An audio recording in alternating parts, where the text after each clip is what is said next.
Welcome, friends, to another edition of Johnny W. Bread TV. Thank you for joining me. Each and every week, I try to do something that's on my mind based upon something that I experienced. This week, I recently had a discussion with a friend, an old friend from high school, and it got me to thinking because we talked about church a lot, religion a lot, and some things that I found enlightening about why people may not go to church or why people may not be really involved in their church. And I think it's unfortunate, and I think things can be done about it. But I think it takes a recognition on people's part to realize why some people feel left out, why some people may really want to know God better, may want to be part of a church community more, yet are hesitant. And the fault lies pretty much at the door of the church. Not always. I mean, there's going to be people who will always find an excuse or come up with some type of a smoke screen not to really be involved in the church. That does go on. But I think there's some legitimate reasons about Christianity that why people do not go. I want to read a quote. It's not specifically about this, but I think it's very important. And listen carefully to it. It requires courage to cast the accumulated myths of a lifetime to the wind. Our natural desire for simplicity, certitude, and the approval of others occasionally causes us to defend our most flawed worldviews as if our very lives depended on it. Dead belief systems are difficult to bury, for in so doing, we enter a world we do not recognize. We watch the carefully crafted towers of understanding crash down in ruins, and we lose an integral part of the only reality we have known, reinforced and imprinted on our minds by 1,000 voices, internal and external. That quote was by a gentleman by the name of John Perazzo, and it had more to do with some issues he was talking about in a racial context and about race relations in America. This is I'm using more for the context of church because I think it's appropriate. People in church tend to have trouble thinking of God in a big picture, in the Bible in a big picture, and the people in the congregation in the big picture. They want people who are simple and easy to understand, not complex. And this is why a lot of times churches become representatives of a cookie cutter type of Christianity, where the people are the same. I don't think that's necessarily intentional, but I think it's comfortable for people. Once they get there, they have a certain culture. They like to enter and behave and act a certain way. And a lot of people think that's okay. And oftentimes it doesn't present any problems. But I think what it does do is it makes it difficult for somebody who's potentially coming into a church, or maybe recently had a very profound experience with Jesus Christ, to want to belong to a church because they think, well, I can't be like these people.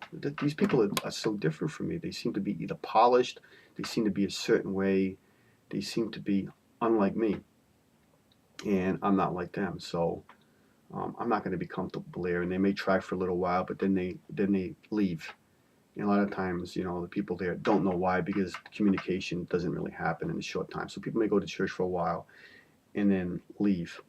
I think part of the reason for that is that people tend to share their faith or maybe engage with others in simple ways or just one way. The church tends to have categories, and people either tend to really gravitate towards doctrine, emotional experiences, or different things. But people really seem to have trouble holding on the idea that there's maybe a bigger way to look at the picture and hold two views at the same time.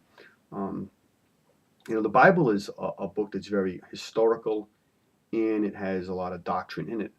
The Bible is also a book that has a lot of metaphors, symbolism, poetry in it as well.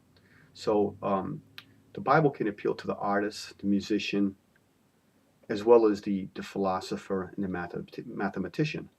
Unfortunately, I think churches tend to gravitate to one of these ways of thinking.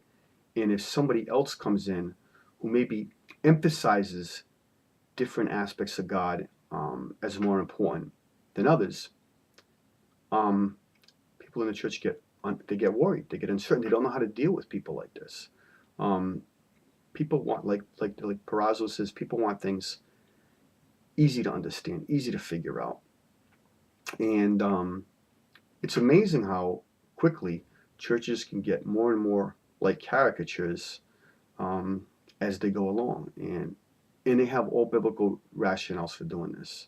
Um, a real strong fundamentalist church once had a school which wouldn't allow the kids to use the word awesome. You can't say, "Hey, dude, that's awesome," or or how was your vacation? It was awesome. No, because they say that the word awesome is used exclusively for God. Well, how can I argue that? Of course, awesome is a word that should be used exclusively for God. I'm not going to argue that. But in common everyday speech, are we going to create opportunities for kids to have sins that are really kind of imaginary, um, and make kids uncomfortable about choices of words they use all the time? And this goes further down the line. People are always worried about people who may have salty language. So you know, somebody comes in and they just kind of like throw out the f bombs, or in general conversation, because this is what they know. People automatically want to correct them. Well, I think the fear that new Christians have or unbelievers have about Christianity is, do I have to have a personality lobotomy? They may know they're sinful and they're without Christ and there's a void in their life, but are they really ready, or do they necessarily have to change who they are to become a Christian? I think the DNA or the basic temperamental characteristics you have prior to Christianity, you're going to carry those into your kingdom living as well, and you shouldn't have to worry or wonder if these things are going to be kind of removed from you by others. These are just a couple of thoughts I had this week. I don't want to keep this too long, and hopefully it'll generate some conversation. But God is big; He's not small. Yet, and people know that. Yet, I think people think the church should be small and narrow, and not generous in its welcoming of people who are different, and people whose emphasis on what they think is important is different. Um, Theology, doctrine, vitally important, but other things about God and about the kingdom are vitally important as well. More than one thing, more than two things, more than three things. Many things can all be important, and as difficult it is to weigh many of them at once, I think it's necessary that we do so. Thank you for joining, and until next time, Johnny W. Bread. Have a great day.